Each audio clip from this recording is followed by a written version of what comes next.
जिस ज्योतिर्लिंग के दर्शन के लिए आप लोग पधारे हैं, ये राम से 14 पीढ़ी पूर्व मानधाता राजा हुए हैं। शिव पुराण में उल्लेख है, जिन्होंने मां से नहीं पिता से जन्म लिया था।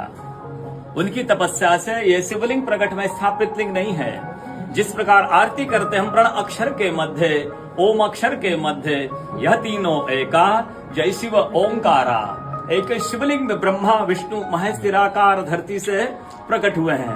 इसलिए अखंड दीप जो जल रहा है प्राचीन समय से, एक ही दीपक में 3 बातें लगातार जल रही है, ब्रह्मा विष्णु महेश की। इस पहाड़ी के ऊपर 7 किलोमीटर का परिक्रमा मार्ग है, वो भी ओम आकृति में है।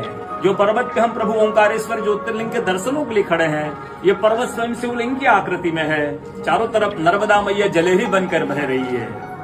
पूरे 12 ज्योतिर्लिंगों में शयन आरती होती है, लेकिन बाबा का विश्राम ओंकारेश्वर ज्योतिर्लिंग में है। यहाँ शयन करके 3 बजे रात उठकर महाकालेश्वर जाएंगे, वहाँ स्नान करेंगे।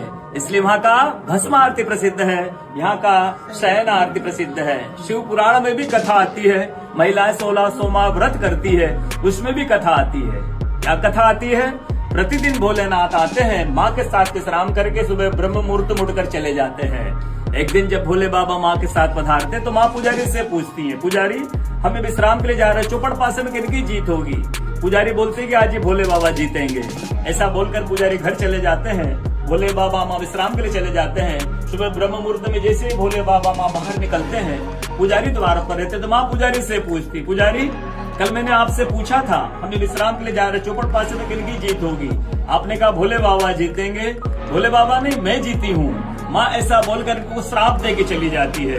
उनके तुरंत पश्चात अप्सराएं शिवलिंग पे जल चढ़ाने आती तो अप्सराएं पुजारी से पूछती, पुजारी अस्वस्थ क्यों हो गए? अब तो ठीक थे। फिर पुजारी बताते हैं, प्रतिदिन भोले बाबा माँ के साथ विश्राम करके चले जाते थे। कल भोले बाबा माँ के साथ पधारे, माँ ने मुझसे पूछ लिया, पुजारी हमें विश्राम के लिए जा रहे, चौपड़ पासे में किनकी जीत होगी? मैंने कहा भोले बाबा जीतेंगे। माँ जीत गई। माँ मुझे श्राप दे के चली गई। अप्सरा बोलते, चिंता ना करो, हम अंदर जाकर शिवलिंग की पूजा करके आते, फिर इसका उपाय बताएंगे। अप्सरा अंदर जाकर शिवलिंग की पूजा करके बाहर आकर बोलती, पुजारी आप 16 सोमवार व्रत कीजिएगा, व्रत करते ही स्वस्थ हो जाएंगे, व्रत करते ही ठीक हो जाएंगे। ये वो कथा का दर्शन प्रतिदिन होता है। बोलो ओंकारेश्वर भगवान। पूरे 12 ज्योतिर्लिंग में ओंकारेश्वर ही ऐसा ज्योतिर्लिंग है जिसके दर्शन के पश्चात कोई महानदी का दर्शन होता है, जिसके तट को छूकर कोई महानदी बह रही है।